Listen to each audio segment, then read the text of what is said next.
எப்படிலாம் பிள்ளைகளை கொண்டு படிக்க வைக்க முடியும்னு சொல்லி அவங்க அன்னைக்கு உட்கார்ந்து யோசிச்சதுனால வந்த விளைவுகள் 1709 ஆசியா கண்டத்திலேயே முதலாக சத்துணவு திட்டம் தமிழ்நாட்டில் தான் தரங்கம்பாடியில் உருவாக்கப்பட்டது. எங்கெல்லாம் மக்கள் கல்வியிலையும் நாகரிகத்திலையும் ஒரு வளர்ச்சி அடைந்திருக்கிறாங்களோ, சமுதாயத்தில் வளர்ச்சி அடைந்திருக்காங்களோ, அந்த இடத்துல தேடி பாருங்க ஒரு கிறிஸ்தவ மிஷினரியுடைய கல்லறை இருக்கும் அப்படிங்கிற ஒரு பிரபலமான ஒரு வாசகம் உண்டு. நான் திருப்பி சொல்றேன், எங்கெல்லாம் ஜனங்க நாகரிகத்திலையும் கல்வியிலையும் பொருளாதாரத்திலையும் முன்னேறி இருக்கிறாங்களோ அந்த இடத்துல நீங்க தேடி பாருங்க ஒரு கிறிஸ்தவ மிஷினரி கல்லறைகள் இருக்கும் அப்படின்னு சொல்லி. இன்னைக்கு அந்த வழித்தோன்றல்ல வந்த நாம் இன்னைக்கும் இந்த சமுதாயத்துக்கு கல்வியும் மற்ற பிற வகையில் பல தொண்டுகளையும் செய்து கொண்டு வருகிறோம். அதனுடைய முத்தாய்ப்பாக முதல் கட்டமாக இன்றைக்கு ஆரம்பித்திருக்க இந்த ஒன் அக்கார்ட் உடைய இந்த கான்ஃபரன்ஸுக்கு வருகை தந்திருக்கிற உங்க எல்லாரையும் மீண்டும் ஒரு நன்றி கூறி வரவேற்கிறேன். நன்றி, வணக்கம்.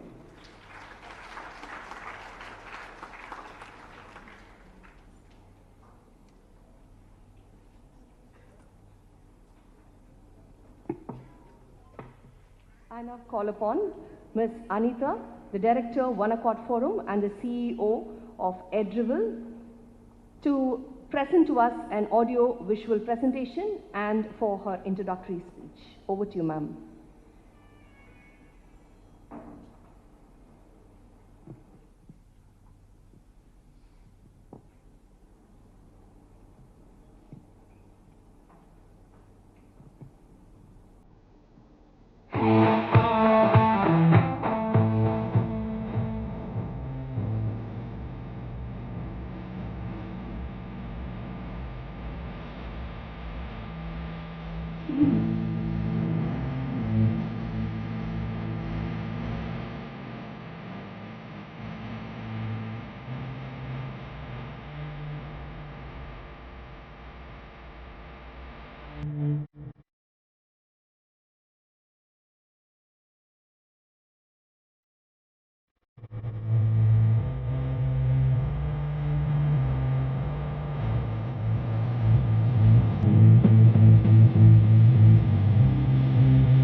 மாண்புமிகு உயர்கல்வி அமைச்சர் திரு பொன்முடி அவர்களே, மாண்புமிகு பால்வள வளர்ச்சித்துறை அமைச்சர் திரு மனோ தங்கராஜ் அவர்களே, திரு வில்சன் எம்பி அவர்களே மற்றும் இங்கு வந்திருக்கும் பெரியவர்களே, உங்கள் அனைவருக்கும் என் மனமார்ந்த வணக்கத்தை தெரிவித்துக் கொள்கிறேன். I am grateful to our chief guest, the Honorable Minister, Mr. Ponmudi, for graciously accepting our invitation to join us today. Despite his demanding schedule, he honored us with his presence and unwavering support. It is so fitting that our Higher Education Minister is able to honor us by his presence, as I see a lot of leaders from the education domain attending our event today.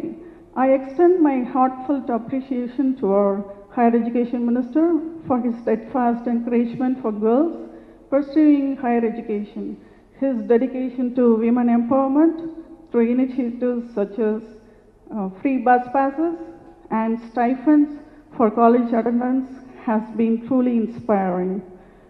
I also wish to express my sincere thanks to Honorable Minister for Dairy Development, Mr. Mano Thangaraj, for his presence and support. Representing the Kanyakumari district, he has been a steadfast advocate for religious harmony and environment protection. His commitment to environment protection, combating climate change, and transforming Kanyakumari into a model green district exemplifies true leadership. Today, I stand before you with immense pride.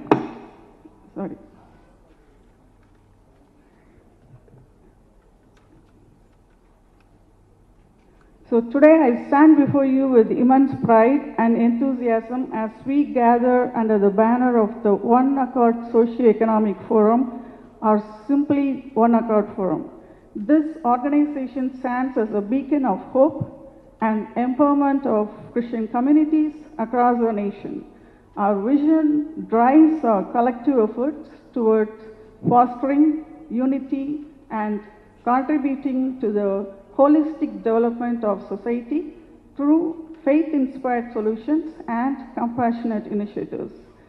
Our state, Tamil Nadu, has long been a leader in supporting minority rights, blessed with visionary leaders such as Thanthi Perarinyar Anna, Dr. Kalaignar, and our Honorable Chief Minister, Mr. Stalin, all of whom have championed social justice. As Christian leaders, it is our duty to stand shoulder to shoulder with our brothers and sisters, supporting the marginalized among us. In the words of Jesus, whatever you do for the least of this, you do for me. We are bound by our faith to assist and uplift our society.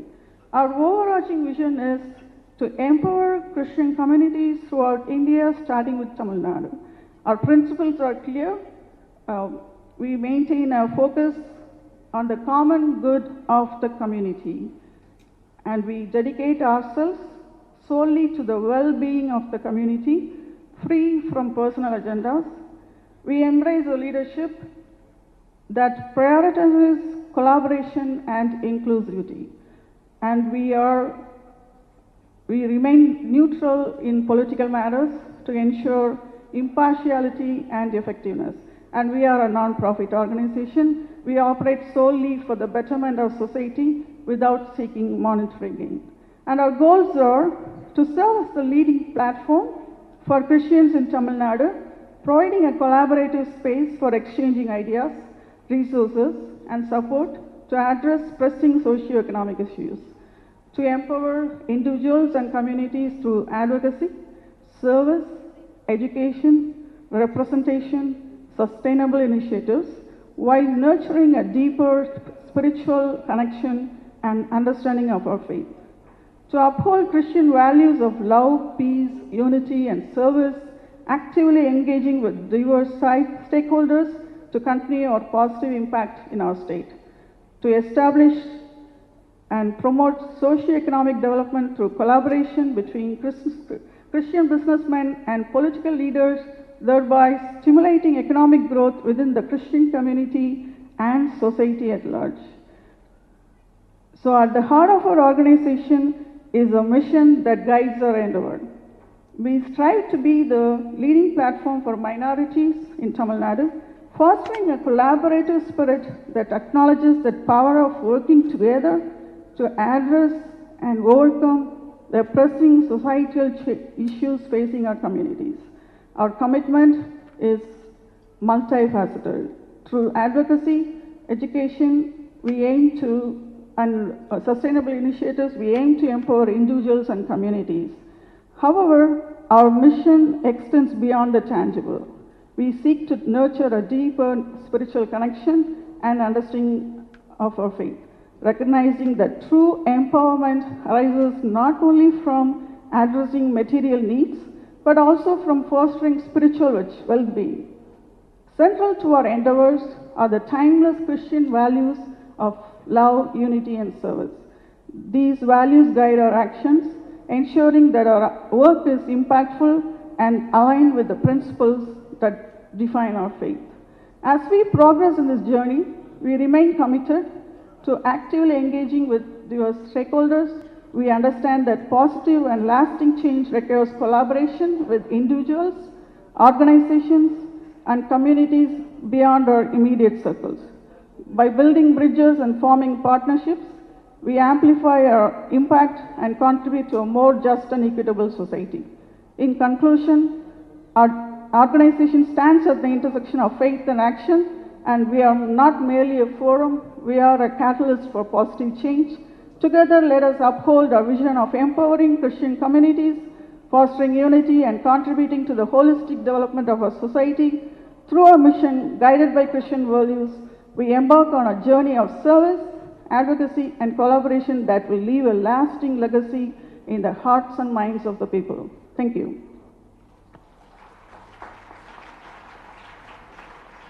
Thank you, ma'am, for your presentation.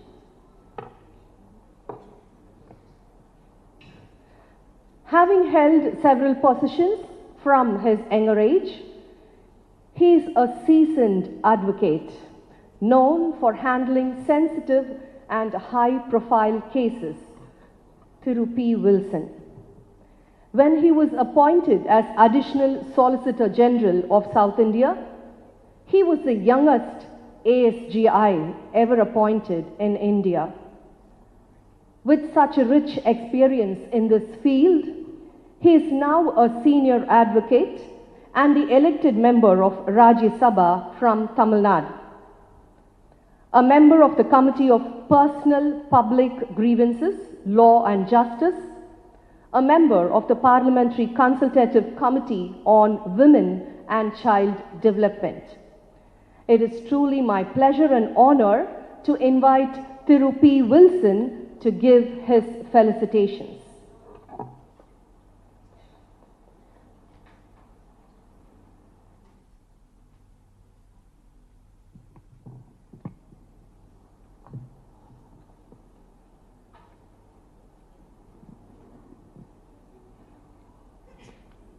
Honorable Higher Education Minister, Dr. Thiru K. Ponmudi Avargal, Honorable Milk and Dairy Development Minister, Thiru Manoj Thangaraj, the school principal, Paul Wilson. I have one similarity between the school principal and myself. I am P. Wilson and he is also P. Wilson, but he is Paul Wilson. Dignitaries on the dais, friends, press, media, vanakkam. Firstly, I would like to thank One Accord Forum for inviting me here. I am going to speak on the constitutional minority rights and its implication. I have to first of all thank my Honorable Minister for Higher Education for having permitted me to speak in advance. I was actually slotted for 11:30 speech, but Honorable Minister asked me to speak so that he can hear exactly what is the problems with regard to the minority schools and rights. First of all, I would say briefly about this One Accord Forum. I was told it's a non-profit organization dedicated to serving Christian professionals in various capacities. And as a part of educational initiatives, they are organizing various consultations aimed at equipping the leaders of minority educational institutions with knowledge about the features of constitutional minority rights, rights relevant to the schools and colleges, as well as the privileges of autonomy in higher education. I really congratulate them for this efforts. Today, I stand before you to discuss a subject that holds profound significance in the very fabric of our nation, the constitutional rights of minorities and its implication. This topic is not just a matter of legal provisions or theoretical discourse, but one of that lies at the heart of our democratic ethos and cultural harmony. The importance of this subject is best encapsulated in the words of Mahatma Gandhi, who once said, "The claim of a country to civilization depends on the treatment it extends to the minorities." I would say, under our Dravidian government, our Dravidian hero, our Honorable Chief Minister, the minorities are safe in the state. These words resonate deeply within the context of India, a nation renowned for its rich diversity, yet continuously faces challenges with regards to the need to protect and uplift minorities. Before we dwell into constitutional provisions which safeguard minority rights, it is important to understand the intention of constitutional makers, how the framers of the Constitution played a huge role in safeguarding these rights, and how these rights have evolved today. The constitutional makers believed that understanding of minority in India is not just about capturing the non-dominant groups in pure particularism of its numerical strength. It is primarily about understanding the relationship between different groups present in varied equation to each other in differing locations, and how these groups stand in their relationship with the state and the institution of democracy. Minority, you all know, the word comes from the Latin word minor and joins with the "ity" suffix to make meaning of a small in number. According to the United Nations, any group or community which is socially, politically and economically non-dominant and inferior in the populations are minorities. The Constitution of India has not defined the word minority anywhere. The Constitution of India has referred to minorities based on religion or language, and rights of minorities has been spelled out in Constitution in detail. 6 religious communities, Muslims, Christians, Sikhs, Buddhists, Zoroastrians and Jains, have been notified in gazettes of India as minority communities by union government all over India. In the past, the invasions in ancient and medieval India generated minority communities like Muslims, Anglo-Indians, Christians, etc. India became a conglomeration of minorities because of migration of communities fearing religious persecutions like fascist divide and rule policies of British colonial power, etc. The objective resolution moved by Pandit Jawaharlal Nehru in the Constituent Assembly on 13th December 1946, unanimously adopted by Constituent Assembly on 22nd January 1947, where it was decided that a safeguard mechanism will be adopted for minority communities, depressed backward classes and tribal areas of the nation. The Constitutional Drafting Committee had formulated various provisions and laws in 1948 under the name of Special Provisions Relating to Minorities in Part 14 and numbered them as Article 292 to 301. The provisions for special rights of minorities were modified substantially, and finally, no special rights except cultural and educational were concerned to minorities. The Constitution, which was adopted by the Constituent Assembly of India in November 1949, came into force on 26 January 1950 with no reservations of seat in the legislative bodies and public services for religious minorities as originally planned. The religious minorities from the purview of group preference requirements were excluded because the Constituent Assembly held that control to such protection was reliable only for development of backward and not to conserve the distinct cultural personalities. Minorities face various problems such as problems of getting protection, problems of communal tensions and riots, problems of lack of representations in civil services, politics, and the problems of separatisms. Other problems are failure to stick to secularism and threat of common civil code. Minorities' rights in India protect people from being discriminated against on the grounds of their ethnic, cultural, religious identity. Religious individuals belonging to minorities must be able to learn and use their language, use their own names, preserve and freely express their identity. Minority rights, therefore, guarantee equality before the law, protection of basic freedom, non-discrimination, and protection against violence on the ground of identity, participation in political and public life, possibilities for cooperation with other communities and organizations within states and across borders. Rights of minorities are the inherent part of human rights. They promote tolerance and respect for diversity. Their aim is to ensure that the minorities and majorities live peacefully together and support each other in building a better future.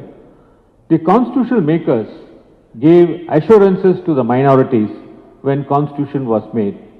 The chairman, Honorable Dr. Rajendra Prasad, in fact assured minorities during 5th session of the Constituent Assembly of India that, I quote, "To all the minorities in India, we give the assurance that they will receive fair and just treatment and there will be no discrimination against them.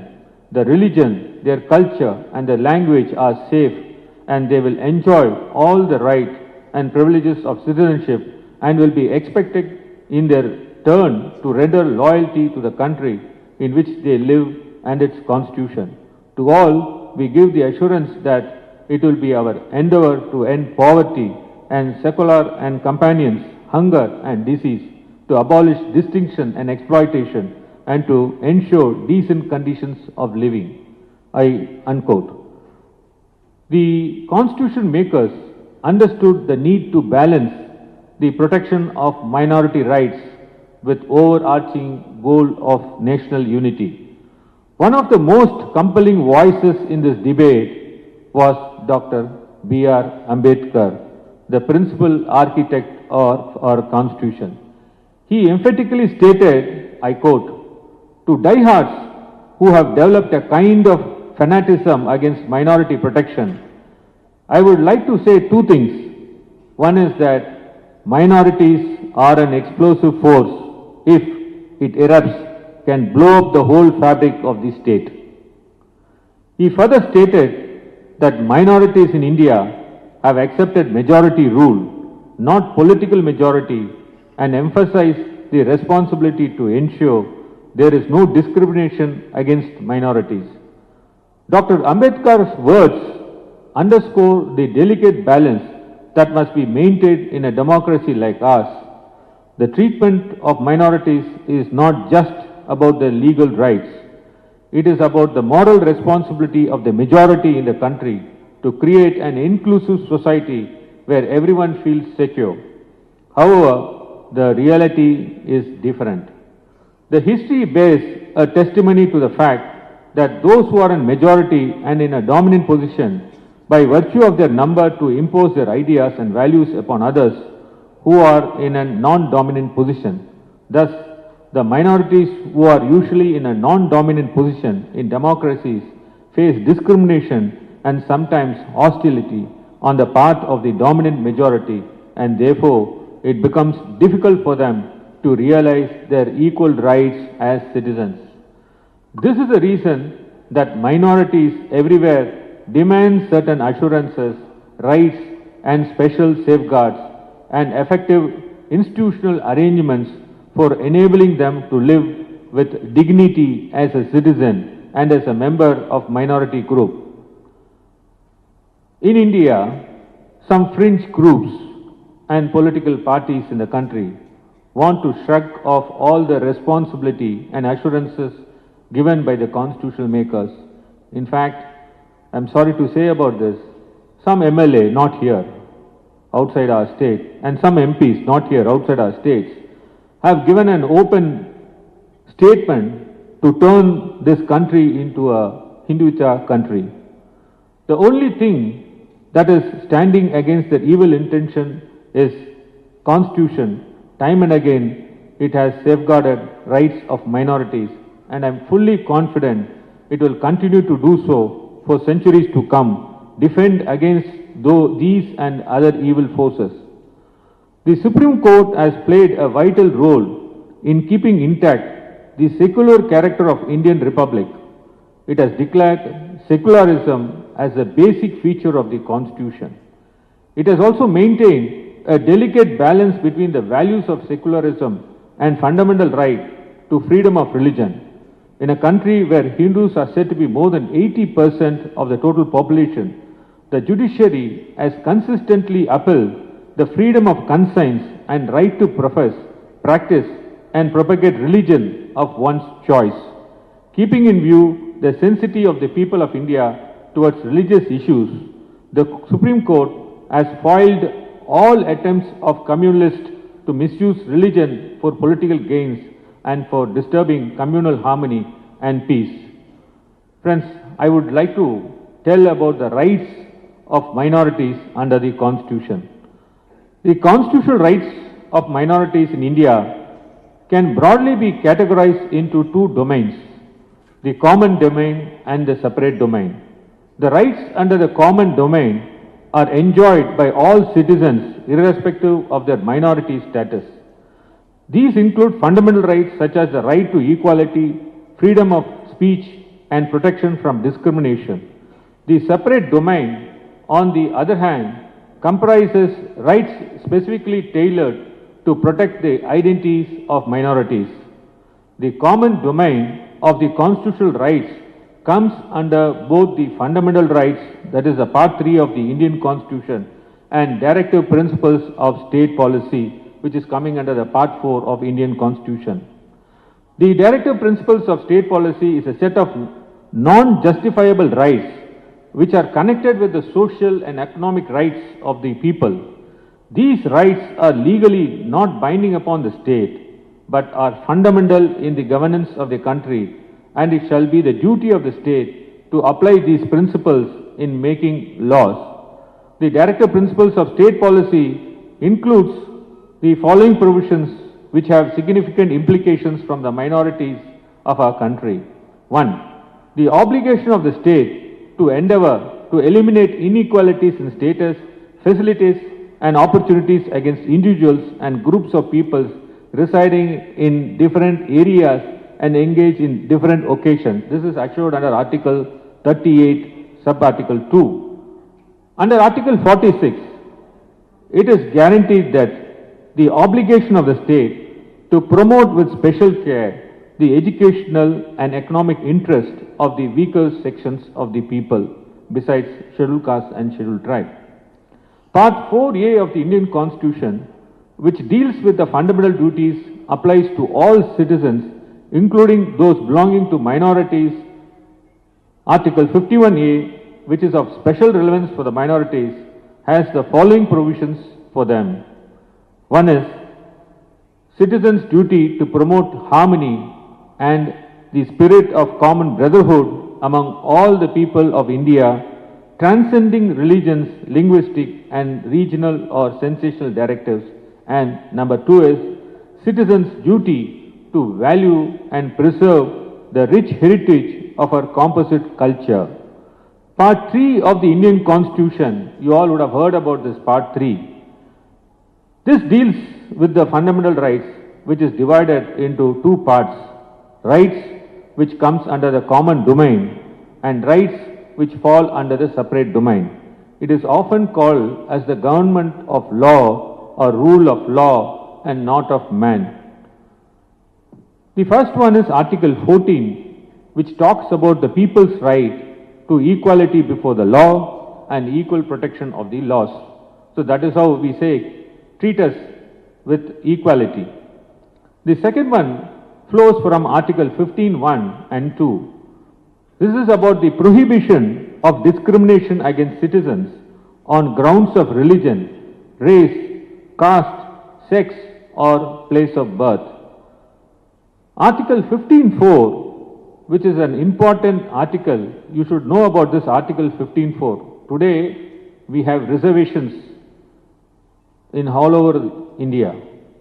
This 15.4 came because of the protest that emanated from the soil of this state. When reservations was struck down by the Madras High Court and confirmed by the Supreme Court, the Dravidian leaders in this state all resisted, protested, and ultimately they pressurized the government of India, and that's how the first constitutional amendment came by way of amending Article 15.4. Therefore, we have to thank the Dravidian leaders for having this reservation got by way of amending the constitution, by way of first constitutional amendment, which is now really helping the whole of India. This Article 15.4 says the authority of the state to make any special provisions for the advancement of any socially and educationally backward class of citizens. The next one comes from Article 16. This is about the employment. Citizens' rights to equality of opportunity in matters relating to the employment or appointment to any office under the state, and prohibition in this regard of discrimination on the grounds of religion, race, caste, sex or place of birth. Article 16.4 says the authority of the state to make any provisions for reservations of appointments or posts in favor of any backward class of citizens which, in the opinion of state, is not adequately represented in the services under the state. The more important rights given to the minorities. People's freedom of conscience and rightly profess, practice and propagate religion subject to the public order, morality and other fundamental rights flows in from Article 25.1. Article 26 says, right of every religious denominations or any section thereof subject to public order, morality and health to establish and maintain institutions for religious and charitable purposes, manage its own affairs in matters of religion and own and acquire movable and immovable property and administer it in accordance with law. And Article 28, the people's freedom as to the attendance as religious instructions or religious worships in educational institutions wholly maintained, recognized or aided by the state. Now, these rights I was talking about under the heading of a common domain.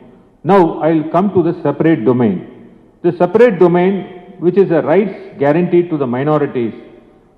Article 29.1, which says right of any section of the citizens to conserve its distinct language, script or culture. Article 29.2 says restriction on denial of admission to any citizen to any educational institutions maintained or aided by the state on grounds of only of religion, race, caste, language or any of them.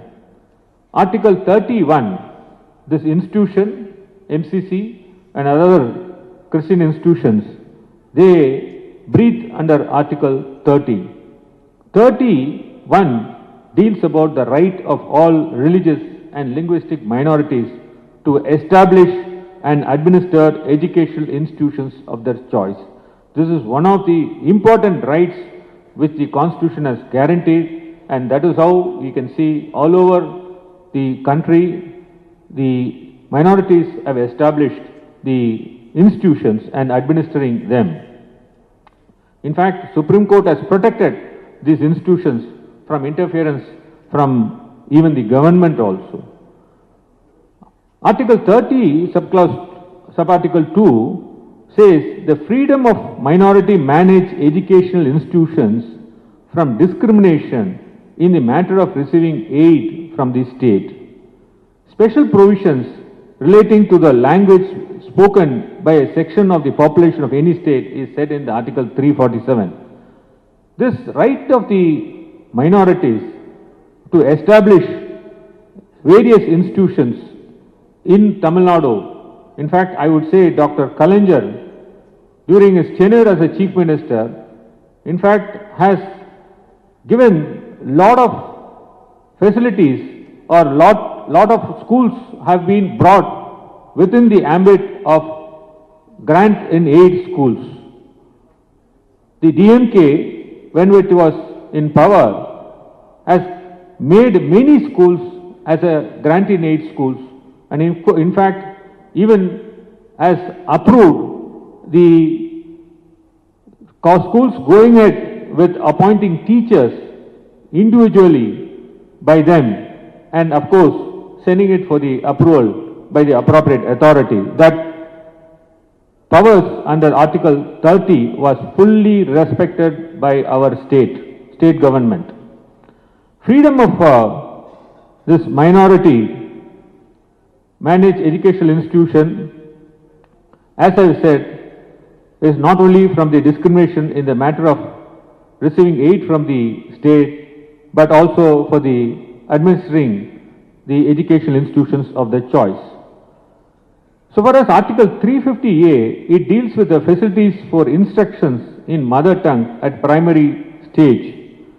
Article 350B deals with the special officer for linguistic minorities, and Article 25, of course, protects the Sikh community. There are other provisions under the Article 331, 333, 334, 336 and 337. These are all special provisions guaranteeing representations of Anglo-Indians in union and state. Friends, as I said time and again, the Supreme Court has been interpreting and protecting the rights of the minorities from intruding into their domain. If you see from 1958, Muhammad Hanif Qureshi was the state of Bihar. In 1973, Kesavananda Bharati was the state of Kerala. In 1980, Minerva Mills versus Union of India. 2002, TMA Pai Foundation versus State of Karnataka. It's a very leading case in education, TMA Pai's case, which completely changed the look over the education and the educational institutions. It defined education as an occupation. Originally, they were saying education as a profession, as a business. Supreme Court said nothing doing, it is an occupation, and it is a type of services you are doing to the society. In P.A. Enamda's case, the Supreme Court held the policy of reservation to admit students is not applicable to minority institutions. The state has no power to reserve seats in educational institutions. The admission process can be based on an admission test or merit. 1994 S.R. Bommai's case, it emphasized secular nature of Indian Constitution and upheld the rights of minorities to freely practice and propagate their religion, ensuring protection against the discrimination based on religions. Friends, the problems which we face today, tracing from the colonial era, the data shows that the Muslims who had 35% jobs in the government offices now have only 3.5% job in free India. I have to say one thing here. The DMK government, when Dr. Kalaignar was a chief minister, he gave a quota of 3.5% reservation for the backward class Muslims. In fact, it was also given to the Christians, but the Christians felt that we compete more than 3.5%, and that is how we requested the Honorable Chief Minister, the Christian people requested the then Chief Minister to take back this 3.5%. But granting of 3.5% to Muslims is not being granted anywhere in India. Likewise, the jobs for the Christians in whole of India that had 15% in their figure has now dropped to 1%. But the most striking contrast is employment of certain communities. Under the colonial administration of the certain communities, you know who am I talking about. It has increased which was originally in 3%, now it has gone to 70% and it has even gone to 80% in areas like judiciary. The adoption of rights and safeguards for minorities, the spirit of secularism and equality in the Constitution already fulfills this requirement. However, what we lack is the political will of reinforcing these constitutional values by strengthening and fortifying them. Secularism and equality may not be able to stand as a foundational concept by itself. Hence, there is a need for a stronger political will in order to meet the challenges faced by these concepts. We have been facing a lot of problems, I heard, with regard to the FCRA.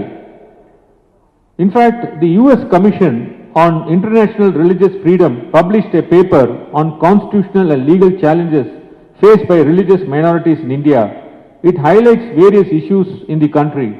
One such being the Foreign Contribution Regulation Act, how this is being used as a tool against the religious-based minority organizations. All religious organizations, missionaries and NGOs which receives foreign contributions of charity works will come under the ambit of this Act. Section 9 of the amended FCRA enables the Government of India to disallow acceptance of foreign donations where the government is satisfied that the acceptance of foreign contribution is likely to affect prejudicially public interest. The Union government is using this as a tool to target particular religious organization and to restrict the charity activities of NGOs. The US Ambassador of India, Richard Verma, expressed concerns over challenges faced by civil society organizations in India and the potentially chilling effects of the regulatory measures focused on NGOs.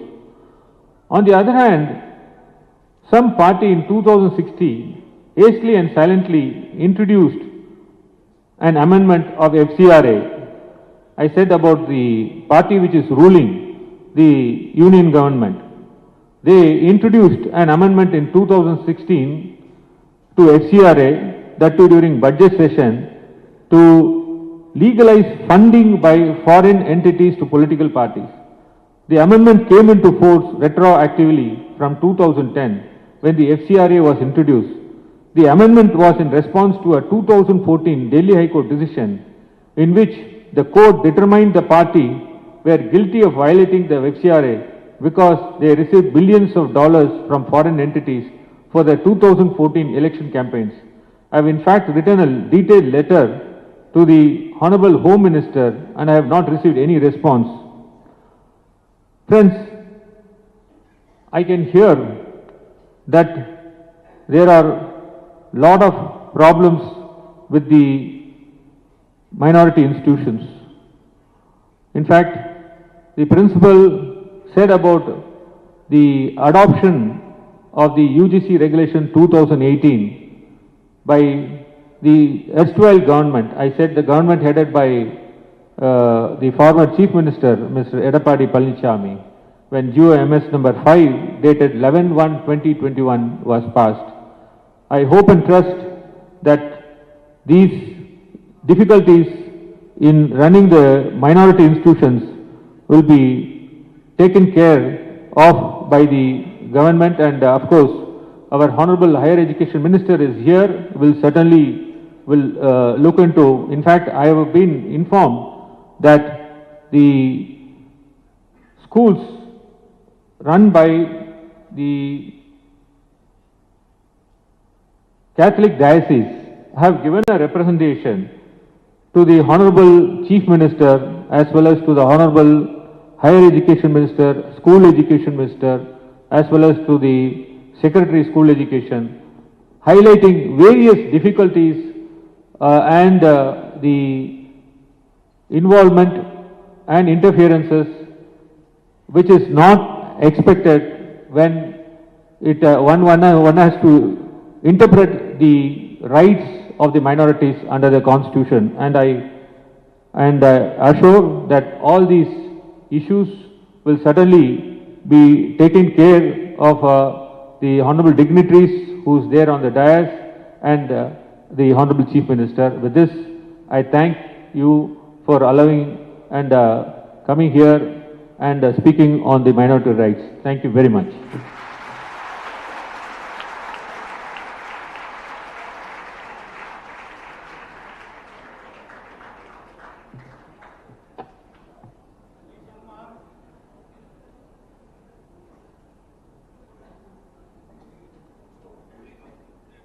Sir, that was indeed an exceptional presentation, giving the audience a bird's eye view of constitutional minority rights and its implications.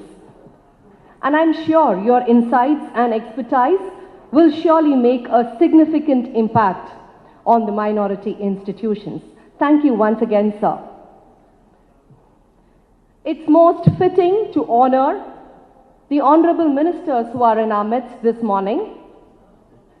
And I now call upon Dr. Isaac Livingston to honor the Honorable Minister Thiru Ponmudi with a shawl.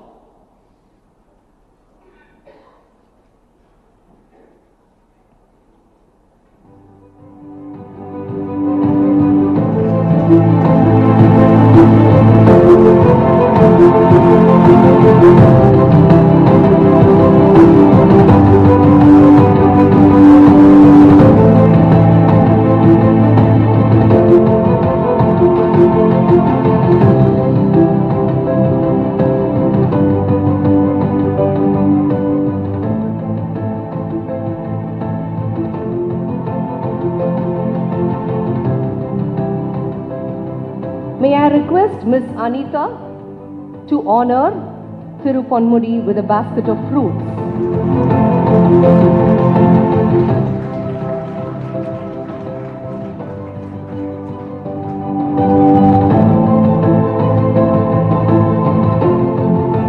I now call upon Dr. Paul Wilson, the Principal and Secretary of the Madras Christian College, to present a shawl to our Honorable Minister, Thiru Mano Thangaraj.